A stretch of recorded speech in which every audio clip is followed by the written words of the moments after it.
ए रुपाली पुरी निघाल कांदे काढायला आपण थोडी मदत करू तू उरकून गे लवकर हो बरं बरं. ए पोरींनो लक्षात राहिलं का हा पप्पा. दिदे उतर लवकर. हा हा वैशू आज काही गोंधळ झाला नाही पाहिजे नाही तर पप्पाला आपल्याला वरडते. नाही नाही आज काय नाही गोंधळ करीत मी. वैशू हो केव सारा राहिलाय कांदे काढायचा मी काढते तू पटापटा काप 2-3 गोण्या झालं पाहिजे कापून. हा हा दिदे. अय वैशू एवढे हळूहळू कापी ती काय पटापटा काप ना जरा. अय दिदे मी काय यंत्र आहे का पटापटा कापायला. मला जेवढं होईल तेवढं कापीन. तू पुढे कांदे काढ. तू काय गोंधळ घालू नको म्हणजे बस.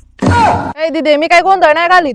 सारखं सारखं आरोप नको करू माझ्यावर तू. हा तुला काय बोलावं का नाही काय माहिती. रुपाली अरे पुरी कांदे काढते तो वैशू कापी ती कांदा ए वैशू काय हो पप्पा. अरे वैशू अरे तुझ्या बापाने कापला तो कसा कांदा ओ पप्पा मग कसं कापायचा. हिला म्हणलं होतं असं नको कापू बारीक तुकडे कर. ओ पप्पा ही खोटं बोलती. हिने मला काहीच सांगितलं नाही. ही मला म्हणली तुला जस कापायचंच काप. मग मी कापले.